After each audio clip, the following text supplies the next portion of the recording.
Okay. This is Was Michael Jackson Really Evil by Get Like Prince. I don't know. I don't know if he was evil. I am a little weary of him. That's just me. Was he touching them kids? I don't know. I'm too young to know. I don't know all the details behind it. Um, but fun fact, he died on my best friend's birthday. um, I mean, not so fun fact, actually, but something, something to note.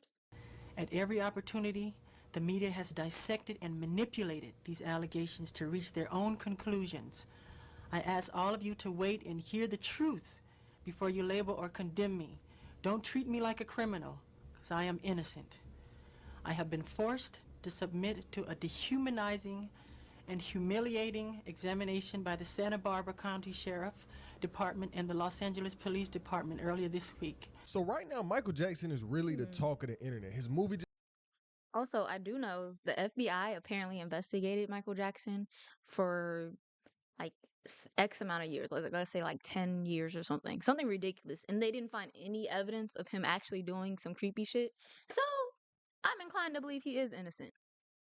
I don't know though. I need more just details. came out, and people are kind of questioning the direction behind it. People are like, y'all really left out the most controversial part of Michael Jackson's life, all of his allegations. There was a time period where Mike had allegations on allegations and rumors just piling on top of him. He was in and out of courtrooms. He was getting strip searched by the police. And now the world is split on if Michael was this predator he was made out to be, or if these rumors were false. In the movie, not I will say the movie did end. Technically, it ended before those allegations started. So they didn't include it, probably on purpose. But also, the timeline of the movie just didn't include that. But they did mention maybe doing a part two. So maybe they'll mention it eventually. And then also one of the cases, there was some legal drama, so they technically cannot, they're not allowed to dramatize it.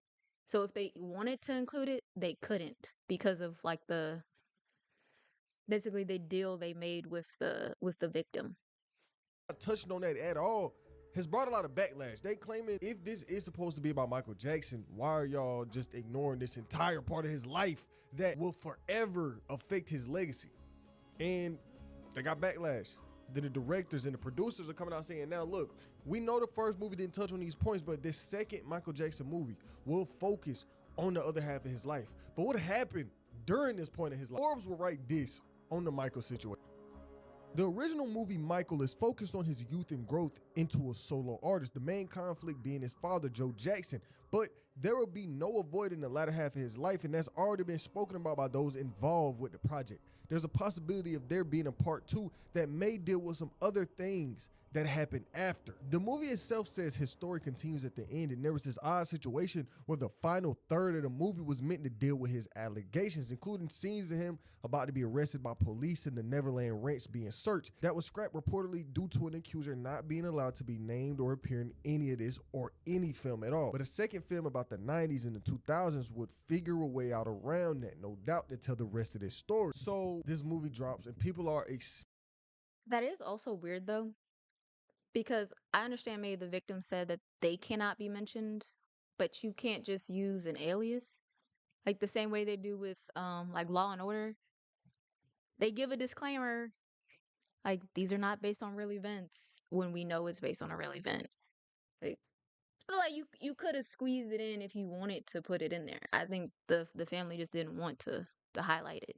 expecting a full-on documentary, not necessarily documentary, but something really engulfing his entire life. And I think that's what really everybody's expectation was. That's what mine were. Like, oh, this movie is gonna be Michael Jackson, is gonna be his story, is gonna be the good parts and the bad parts, not just what we want to talk about. So when this movie came out, and we come to find out that a lot of these topics that were touched on, some of these allegation points that were touched on, they were cut out of this movie for this reason and that reason. Now people are looking at the movie in an interesting light, in a different light, because it's like, where's this whole part of him that isn't here, because it wasn't just, oh, it's allegations and you should talk about it because it was a controversial, but it also changed Michael as a person. As you watch this video, you're gonna understand what I mean. This wasn't just, oh, I got hit with the allegations and I rubbed it off. Michael went into detail time and time again, speaking about how bad these allegations affected him. He's nearly in tears during some of these interviews when responding to this. So to not speak on something that changed this man at his core as a person in this movie just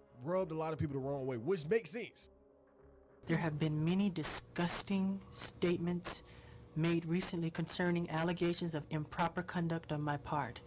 These statements about me are totally false. As I have maintained from the very beginning, I am hoping for a speedy end to this horrifying experience to which I have been subjected. I shall not in this statement respond to all of the false allegations being made against me, since my lawyers have advised me that this is not the proper forum in which to do that. I will say that I am particularly upset by the handling of this mass matter by the incredible, terrible mass media. At every opportunity, the media has dissected and manipulated these allegations to reach their own conclusions. But these allegations against Michael would start a long time ago. Early 90s, we hearing these rumors coming out. One of the earliest was with a man named Jordan Chandler. This was one of them situations where it went into lawsuit territory. If you don't know what Neverland is, what I was speaking on earlier, it was referring to this place Michael Jackson built, this place he created. And Michael said that, look, I made this location. I built this place for children to come and experience life because I missed out on that. If you know Michael Jackson's backstory, which is Michael Jackson, you probably do. He has been Michael Jackson since he was born, basically. And what I mean is, he didn't get a normal life. He didn't experience growing up regularly like how we did. Since basically his birth, he was Michael Jackson. He was this artist. He was this musician. He wasn't really a person. That's why I kind of believe he didn't do anything with them kids, because I think he was really just, he wanted to be a kid. I think it was weird. Yes. I think it was weird he was carrying around, what's that short man? Y'all know what I'm talking about? He had like a, what is his name? Y'all remember what I'm talking about? Like the black guy that was like tiny, carrying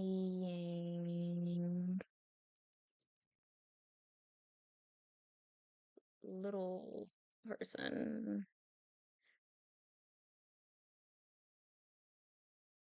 They keep asking about his youngest son. That's not what I'm talking about. Oh, Emmanuel Lewis. That's his name. That was weird. I think that was odd. He was carrying around Emmanuel Lewis all the time. And Emmanuel Lewis is not a child.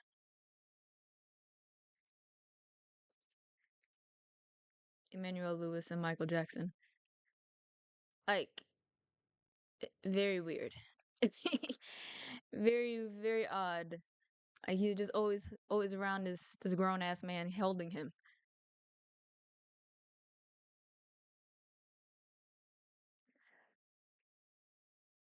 That's what I'm saying. Like, it's a lot of weird things Michael Jackson is doing. I don't think he was touching nobody, but it was weird. Like, we can't lie. Michael in his life, it was always music first, person last, if that's making sense. So basically, he didn't really have a life other than music, other than the one Michael Jackson, not Michael Jackson the person. So what Michael did was create this space, Neverland, as a way to relive his childhood, because Like Peter Pan. Y'all get it? A boy forever. didn't have one. And this is where many of these allegations would stem from. He had this compound, he had this Neverland place where he would invite children, they would spend time with Michael Jackson. And his reasoning was basically, look, I'm just trying to live a life I didn't get to live, if that makes sense. Rolling Stone would write this. In February 1993, Jordan, along with his sister and his mother, June, stayed at Neverland, Jackson's compound, for the first of several visits. In late March, the family began traveling with Michael Jackson to places like Las Vegas, Morocco, and Paris. During this period, according to Chandler's, Jordan and Jackson would often sleep in the same room. And you know, hearing this always rubbed people the wrong way, and rightfully so, because what do you mean you was sleeping in the same room, little boy? Michael has responded to this. There was interviews where Michael was like, look, I don't see anything wrong with me doing this. You know, I'm just, just sleeping in the same bed as this kid that's not mine. It's weird. It's fucking weird. weird. Basically, he was like, look, it's a beautiful thing that I was sleeping in the bed with him. Just listen to the clip. But is it really appropriate for a 44-year-old man to share a bedroom with a child who is not related to him at all? That's a beautiful thing. That's not a worrying thing? Why should it be worrying? Who's the criminal? Who's Jack the Ripper in the room? But I have slept in the bed with many children. I sleep in the bed with all of them. When Macaulay Culkin were little, Kieran Culkin would sleep on this side. Macaulay Culkin's on this side. His sister's in there. We're all just jamming the bed. And we wake up like dawn and go in the hot air balloon. The world needs a man who's 44 sleeping in a bed with children. No, you're making it all wrong. Well, tell me, help me. Because what's wrong with sharing a love? You don't sleep with your kids or some other kid who needs love, who didn't have a good childhood? No, I don't. I would never dream of sleeping. I would. I would never dream. Because you've never been where I've been mentally. What do you think people would say if I said, well, I've invited some of my daughter's friends round or my son's friends round and they're going to sleep in the bed with me tonight? That's fine. What do you think their parents would say? If they're wacky, they would say you can't. But if you're close family, like your family, you know them well, But Michael, I wouldn't like my children to sleep in anybody else's bed. Well, I wouldn't mind if I knew the person well. I think we can all agree that's fucking weird. It's obviously weird. Also, the parents, why are they letting that happen? I think they're letting it happen because it's Michael Jackson. Clearly. But I think Michael Jackson was just a little off in the head. Like, I really don't think he had ill intentions with these kids. But it's like when a mentally disabled child. That's okay. Perfect example. There was a Law and Order. I don't like just this black screen. Weird ass. There was a Law and Order episode where this disabled kid, he was a grown man, but he had the mind of a child, and he invited a child to his house purely just to play video games. But because he had the mind of a child, he didn't think, oh, this is inappropriate. Like, I should tell his mom where he's at. And he's like, no, I want someone like in my head, like my mental age to play with. I don't want no freaky shit going on. It was just like, oh, let's play video games. Like, I feel 10 in my head. I'm really 35. You're a 10-year-old. Let's, fucking inappropriate. And the people around him should have been telling him that. But no, they didn't. But yeah, I think their growth is stunted mentally. That's why they're doing this. Like, mentally, they are a child. Physically, clearly, they're not a child. That's why he didn't see nothing wrong. Way to respond to that, but we're going to continue with this Rolling Stone article. May 25th, 1993, the National Enquirer publishes a story titled Michael Jackson's Secret Family. Jordan's parents were long divorced, speaking about the kid from before, and his father, Evan Chandler, was a well-known Los Angeles dentist, and he was reportedly upset that tabloid story portrayed Michael Jackson as a Jordan's frequent trips to Neverland and other Jackson had caused the disruption to Chandler's visitation schedule. He allegedly became suspicious that there's something weird might be going on. So Evan would get to building this case against Michael Jackson. This is where the rumors of Jackson was allegedly touching on Jordan Chandler, Evan's son. Evan Chandler began talking to lawyers about either filing a restraining order against Jackson or custody lawsuit against June. Chandler reportedly threatened to destroy Michael Jackson and secretly recorded telephone conversations that were played for Michael Jackson's attorney. Jordan was then interviewed by a private investigator hired by Jackson's attorney and denied being touched on by Michael Jackson. Fast forward, Evan is still saying, Michael Jackson did this to my kid. Michael Jackson did this to my kid. And I say this, right? And this is where the situation kind of gets weird, right? Let's say you find out something weird like this is happening. Would the first thing you do be, oh, I'm going to go find me a lawyer and try to get money out of this situation? Or would it be, let me go to 12, let me go to the authorities and get this man put behind bars? Well, Evan decided to go the other route. He didn't immediately go and try to get justice for his child that he's claiming was being in a weird situation with Michael Jackson. No. Well, I've noticed that happens a lot. after you file, let's say, criminal charges, can you go back and do civil charges? Like, why do people always do the civil charges first? Or, because in my head, I would think, yeah, criminally charge him, get him locked up, arrested. But then, yeah, also go after him financially. Like, I feel like you should be doing both, not just, oh, like, let's take his money. No, lock this motherfucker up if he's actually doing something. No. He decides to search through Los Angeles. He decides to go and find the best lawyer and attorney he could find and would demand $20 million in exchange for not going public or going to the authorities with these abuse allegations. And this is where the case gets interesting, because if something like this really happened to your kid, the first thing wouldn't be, oh, I'm going to get a bag out of this nigga. It's going to be, oh, I'm going to get justice for my son. But this nigga went the whole other route. He went the money route, which a lot of people still criticize to this day in 2026. And this situation happened back in 1993. It's weird. He wanted money out of this. So the kid denying that this happened to, these private investigators hired by Michael Jackson, and then his dad trying to get 20 million out of the situation instead of getting legal repercussions, instead of getting legal justice. This is where this case kind of falls apart. And as it goes on, it's going to fall apart even more. Article right in mid-August 1993, during an appointment set up by Chandler with psychiatrist Dr. Mathis Abrams, Jordan describes being touched by Michael Jackson, which I'm not about to really go into detail on, but just know he said a lot of weird shit happened to him, okay? And so over this time period, 12 is investigating Michael Jackson. It's investigations going on into this man at the same time, and people are like, what's going on with Michael Jackson? The public idea behind this man fell apart. People are really questioning Michael, and Michael is responding. He's hurt by this. He's feeling away because he's getting allegations thrown his name. August 27th, after police executed several search warrants of the singer's various properties, the LA Times reported that videotapes had been seized but were not incriminating. The lack of physical evidence of alleged essay left investigators scrambling to get statements from other potential victims, because according to the Times police, the search warrant didn't result in anything that would support a criminal filing. And I mean, when the cops were digging into this Michael Jackson situation, they were really kind of stripping rights away from Michael Jackson. December 1993, we would see Michael Jackson not only get investigated by the police, not only get his houses and his properties raided, but they were strip searching this man. I mean, they taking pictures of his body, of his meat.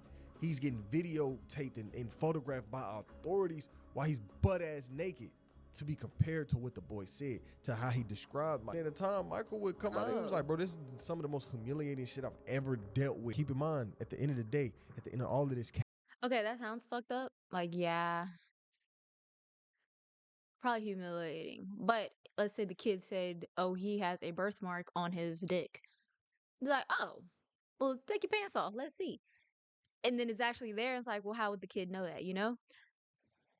But did the kid actually like give any inkling to that? Like, oh, he has a tattoo in this specific area. I don't know. Michael Jackson don't seem like the type to have tattoos. Like, I'm trying to just think of like what they would be looking for. Like, unless there was like a weird birthmark he had or a tattoo, like something distinctive that the kid would know about. Why are you taking clothes of this man naked? Like, that's the only explanation I could think of. Case, as you know, Michael Jackson never had criminal charges put against him for this. So he was violated, and then they said it wasn't enough evidence for them to actually convict him of this crime that he was violated for. Insane situation. I'm not gonna lie, like, this shit is crazy. So during this time, they was out to get Michael, right? And they wanted money. They didn't want justice for their child. They wanted money. They wanted 20 million in exchange to not go public, like I said before. So they saying all this investigations going on. All of this is going on. Michael's getting violated, and eventually, so time goes on, Michael is getting violated basically, and eventually the case will come to a close. Not because Michael was found guilty, not because he was found not guilty, but he was settled this case for $22 million. But Michael's team would constantly say, look, y'all, this is not an admission to guilt. Yeah, we paid these people $20 million, but we're not guilty. January 25th, 1994, Jackson would pay $22 million. After months of negotiations, Jackson chose to settle the case out of court, with $15 million set aside for Jordan in trust until he turned 18, and the parents received $1.5 million each. Remaining money went to Chandler's legal team. But grand juries in both Santa Barbara and Los Angeles were presented with the prosecution's case against Jackson, including testimony from both Jordan and June Chandler, but declined to indict. Authorities said the case remained open, but in July, Jordan Chandler told prosecutors he would refuse to testify in the trial. In September, both district attorneys from Santa Barbara and Los Angeles admitted their 18-month investigation had failed to produce incriminating evidence, and without Jordan's cooperation, they could not file charges against Michael Jackson. Years later, Jordan, the child who all of this started with, would get a legal emancipation from both parents. June Chandler, his mom, testified at Michael Jackson's 2005 trial that she had not spoken to her son in 11 years. But this situation wasn't just black and white. This is where the details come, and it seems like this situation was a huge character kill for Michael Jackson. A lot of people never looked at him the same after this, even after some of this evidence was presented, right? So the situation happens, everything I just told you. But remember, his dad was a dentist. Like I said at the start of all of this, his dad was a dentist. And where these allegations really came from and these claims from Evan, the dad, came from was he asked Jordan one day, he was like, Jordan, you know, when you were with Michael Jackson, did anything weird happen? And it wasn't like, oh, they're just sitting in a room or they're in the car and he asked him these questions. He's a dentist. Jordan needed teeth pulled. So Jordan's under anesthesia. He's not in his right mind. He's under specifically Amytal. I think that's how you say that. Amytal. So he was under his anesthesia, being asked these questions on if Michael Jackson was touching. That's when the boy was like, yes. Now he's under anesthesia. It's not like, oh, his mind is clear. It's not like he actually knows what's going on. This boy wasn't even sober when being asked these questions. It's like after you get your wisdom. Wait a second. Why would he put him under anesthesia to ask him these questions? And wouldn't that be child endangerment for just putting someone under anesthesia for no reason? Teeth pulled and you out of your fucking mind and you just saying whatever you want to say. It's one of them situations. That boy was out of his mind and you asking him these questions. And then when he answered them in the way that you wanted him to, then you ran with it. It kind of killed Michael Jackson's character. But still to this day, people are split on this case. Some people think Michael did it. Some people are like, nah, Michael didn't do it. I'm going to read some of the testimony of June Chandler from the 2005 trial of Michael Jackson, because we talk a lot about the alleged physical abuse of Jackson, but we don't talk enough about the emotional abuse of both parents and children to get them to think what was happening was okay. Sworn testimony was given on April 11, 2005 to Tom Sneddon, who was doing the examination. This is in relation to the early 90s case about the alleged abuse of Jordan Chandler, which resulted in the $20 million settlement with Jackson. Talking about one of the initial visits to Neverland Ranch, sleeping in the guest cottages, and then Tom asked, during these 3 visits you described to the jury, did your son request to sleep in Mr. Jackson's bedroom? June said yes. Do you recall during which one of the visits it was that the request came on the 3rd visit? Did you allow him to do that? No, I did not. Moving on to March of 1993, Michael Jackson took this family with him to Las Vegas. When you got to Las Vegas, did you have, obviously you had a room, correct, in the Mirage. Who was in your room when you first got there? Who was staying in your room? Jordan, myself, Lily, and Michael, all in the same room, correct. Now, safe check. By the way, Michael Jackson's estate can't run from this because this is going to trial in November. The thing is, in 2005, one of the key elements of Michael Jackson's innocence, right, was testimony from a man who now says he was abused. He changed his position in 2013, basically talking about how he was gaslit and brainwashed and abused and manipulated into thinking what was happening was okay, and then testifies against another kid. On to say, he made me feel complicit, like I wanted it at least as much, if not more. The thing is, the abuse didn't feel strange because it was done by a man that was like a god to me. So much of it was validation for me, but what does that mean that I liked it like I'm a freak too? Wade and Jimmy will be trying to get justice in November and the world will be watching. Back to the crying and the shaking and the trembling and the gaslighting, right, to try to get a fucking mother in front of a child to say that that child can sleep in the bed of an incredibly powerful individual. And what do you know, after that parent breaks, right, and makes horrible decision, there's a gold bracelet gift that appears. It gets far worse because after this, Michael Jackson was coming to their home in Santa Monica to stay with them in his bedroom. Talking about a hyper-famous millionaire pop star coming to sleep in the bedroom of a random child, right? Going back to the testimony, during this time, did Mr. Jackson ever spend the night at your residence? Yes, he did. Do you recall on how many occasions Mr. Jackson spent the night at your residence? I would say more than 30 times. And were some of those occasions on consecutive days or nights? Yes. You don't need to be a rocket scientist to see the pattern, right? Basically, you have this grown man in his 30s throwing a tantrum, crying and shaking because a young boy cannot sleep in bed with him, to a mother, emotionally pressures the mother into that, and then is buying her gifts after the fact consistently while he travels around with that mother and the son. It's a lot like manipulation and emotional abuse, right? Just like Wade Robson, who was the key fucking witness that got Michael Jackson off in 2005, alleges, right, as he tries to get justice in year 13 of his accusations. But still, Michael has said some weird ass shit. Like, I just can't look past the fact that that man said it's a beautiful thing for a grown man, a 45-year-old man, to be in the same bed as a kid. No, bro, I can't ever look past that.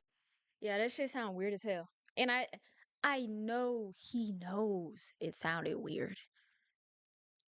Like I believe he was off in the head, but he has to know it's not normal.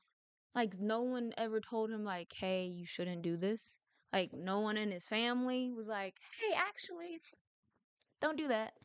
And I'm gonna be honest, I think I'm more like 50-50. I don't know what's true and I don't know what's real. Um, did he do it? Maybe. He seemed off to me.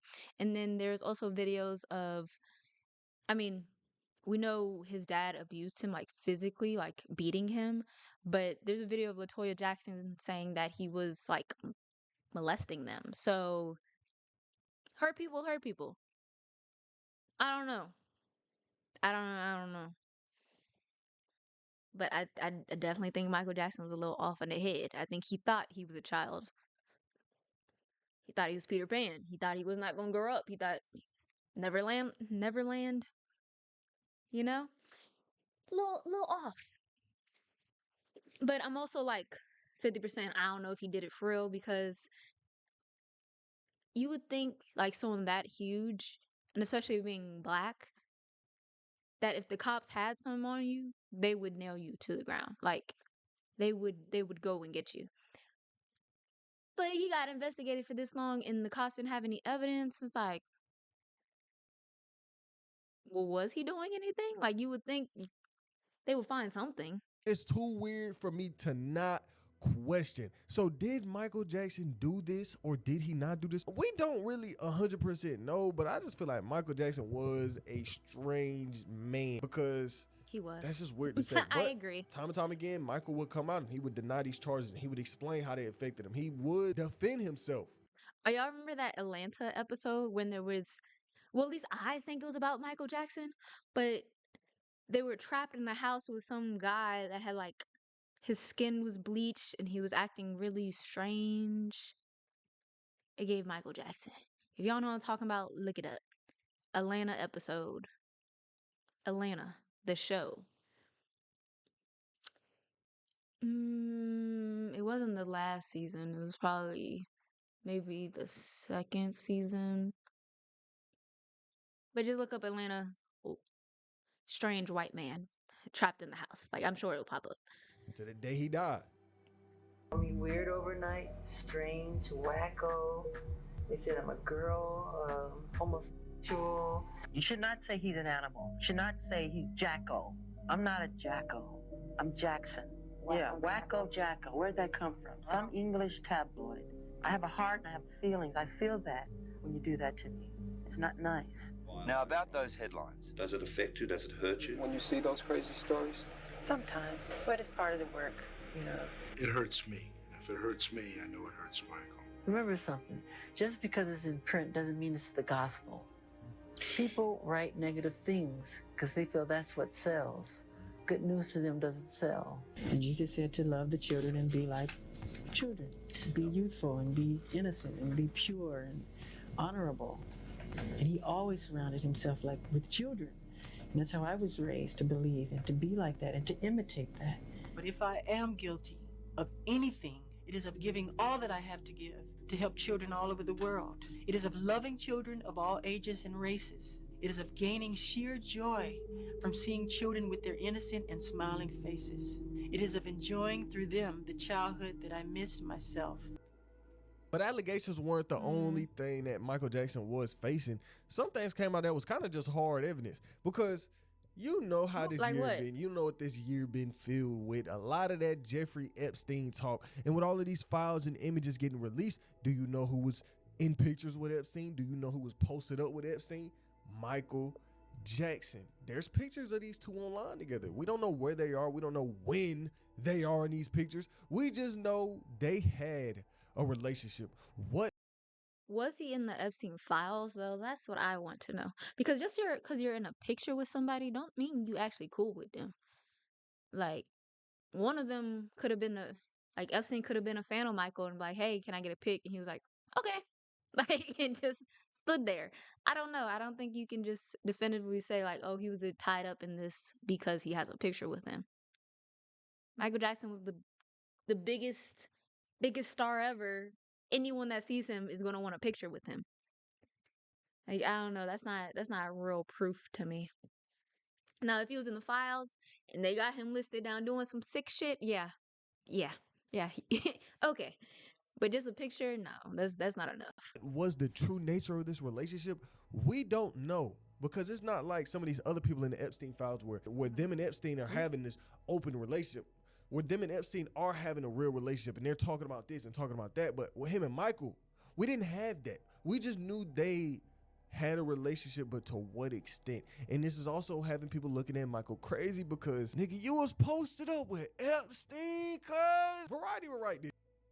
Unearthing of the Michael Jackson Epstein photo prompted a fiery response from Matt Figgs, a member of Michael Jackson's security team at the time, who denied any connection between the two. Michael's bodyguard will respond to all of these allegations. I was his bodyguard when the picture with Epstein would have been taken. We were just viewing houses as Michael wanted to live on Palm Beach so he could be close to his Barry Gill. A real estate agent set up the viewings over the course of a week. We never even knew who Epstein was. He wasn't even famous at the time. He, like the other house owners, we viewed that we wanted a picture with Michael Jackson, which makes sense. Michael Jackson is Michael Jackson. He been that nigga since the 70s. So to want a picture with Michael Jackson, it sounds reasonable. But the bodyguard would say, I was there with another bodyguard and Michael's den doctor. That's it. In 2003, Epstein's house was for sale, so it was one of many lined up to view. I was there with another bodyguard and Michael's then doctor. That's it. In 2003, Epstein's house was for sale, so it was one of the many lined up to view. Michael never had a clue who he was or the other property owners we met. There was also testimony from a pair of Epstein accusers alleging ties between Jackson and Epstein in the files. On January 13, 2021, FBI documents contained in the release revealed that the Bureau interviewed an Epstein accuser who, quote unquote, started seeing Epstein when she was around 15 years old and stopped when she was around 16 and 17. The accuser alleged for her 16th birthday, Epstein gifted her tickets to see Incubus before asking her who her favorite singer was, leading her to say Michael Jackson. So according to the FBI documents, Epstein had called Michael Jackson on her birthday. A witness interviewed by the FBI on June 22nd, 2021 corroborated the Epstein accuser's story. So the bodyguard said that Michael Jackson didn't have a relationship with Epstein, but this is saying otherwise. It's saying Epstein and Michael were close enough to the point where Epstein could allegedly call up Michael Jackson to tell somebody happy birthday if they didn't. But why would the bodyguard lie? Like Michael Jackson is dead. He ain't got no pull. What's the point of what would be the point of lying? I mean, unless his family paid him off. I don't know. None of it makes sense. Someone's lying. I don't know who. Know each other, that wasn't an option that was there on the table, but that's an allegation. But all of this has really just led to a lot of questions with Epstein, with Michael. It's like, damn, you was cool with Epstein. What did y'all have really going on? What was y'all true relationship? But like I said, Michael wasn't being name dropped, doing no crazy shit like these other people in the Epstein files, like Donald Trump, like Elon Musk, like a lot of these other people. It's just not really much going on there when it comes to Michael Jackson and his name being in these files. But as time went on, Michael had always said, and he made it clear that, look, I feel like the more famous and the more popular and the more that I become, the worse the narrative gets around me. The more people hate me, the more that they want to ruin my name. And I mean, that's just a fact. Once you go up, once you start going, That's true. Because it's not as common anymore, but every time people get famous, you like, oh, they in the Illuminati. Like, what? They couldn't just have been working hard. Or they doing good in life, and you hear about them, and then suddenly you hear about like a tragic passing in like their life. You like, oh, they go sacrificing people. What? Like niggas die every day. Like your grandma died last week. What is we talking about? You sacrificing niggas? Like I don't know. It's just odd. Like why is that what we jump to? Why they just can't be doing good in life and then bad shit happen? Mm. up, nigga. Your reputation will could look at Mr. Beast, look at Castanet, look what they did to Castanet. A couple months ago, bro tried to switch it up for streaming and he got crucified. The internet cooked that man. The bigger he got, the more hate he got. And that's just a tale of time. The bigger you are, the more people won't like you, whether they have a valid reason or not. But when it goes back to Michael in his childhood situation, like I said before, he was always just in front of the world. He never had a real life. He never was a person. He was always, oh, I'm Michael Jackson, the performer. When he was growing up, he always said, look, bro, like my relationship with my dad was very traumatic. Growing up was traumatic. My dad used to beat my ass. Like we in the house practice, we mess up. You know, Jackson 5, we mess up. We getting beat, we getting whooped, we getting crazy, right? And that's how Michael's life was growing up. Very traumatic time. Have it that hard because he used me as the example. It was like, do it like Michael. You know, and he practiced us with a belt in his hand. And if you miss a step, expect to be... And so we, not only were we practicing, we were nervous rehearsing because he sat in the chair and he had this bell in his hand. And if you didn't do it the right way, he would tear you up, really get you. Yeah. Why do you do this to me? No, more than a belt. Iron cords, whatever's around. Throw you up against the wall hard as he could. See, it's one thing to... But you were only a child. I know. You were a baby. I know. It's one thing to discipline. And you were producing successful records. I know. He would lose his temper. I just remember hearing my mother scream, Joe, you're going to kill him. You're going to kill him. Stop it. You're going to kill him. You know, and I was so fast, you know, he couldn't catch me half the time. But when he would catch me, oh, my God, it was bad. It was really bad. And so for years, the talk around Michael wasn't too good. The allegations were put on him, the whole Neverland. 2019, for example, there was an HBO doc that dove into abuse allegations against Michael Jackson from people who were at Neverland. And when that doc came out, it came out to really decent reception. A lot of people believed what went on. A lot of people believe this doc. Is it true? We don't really know. Is it a lie? We don't really know. But people haven't looked at Michael the same. And the question is going to be forever there next to his name is he evil? Was Michael Jackson really this person that he was made out to be, or were these taken out of context, taken out of proportions, or situations that were there to make him look bad? What do y'all think? I'm not y'all. I don't know what y'all think. I'm genuinely curious. Do y'all think Michael Jackson did all this weird shit they put against him, or is this slander against that man's name? I don't know. I really don't know. It could just be slander because I do know this man was trying to buy like Sony. He had the masters to like the Beatles. He was making moves, so like maybe it was a plot against him. I don't know.